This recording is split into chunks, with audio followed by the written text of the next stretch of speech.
વડનગર તાલુકામાં આવેલ મલેકપુર ગામમાં આખરે ગોપાલજીની જીત થઈ। મલેકપુર ગામમાં સરપંચની સીટ બક્ષીપંચની હોવાથી બંને ઉમેદવાર ઠાકોર સમાજના હતા, જેમાં વિરાજી જયંતિજી ઠાકોરને જીતાડવા માટે સુરતથી પણ મતદારોને બોલાવવામાં આવ્યા હતા, જેમાં અંદાજિત 7 લક્ઝરી ભરીને મતદારો બોલાવ્યા, તેમ છતાં વિરાજીની હાર થઈ।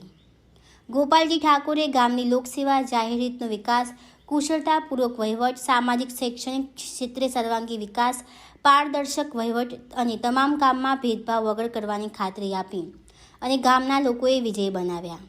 ચાંદપુરના કે જે મુસ્લિમ સમાજના લોકો વધારે રહે છે, તેમને પણ 90% વોટિંગ ગોપાલજી ઠાકોરને આપીને સહકાર આપ્યો હતો।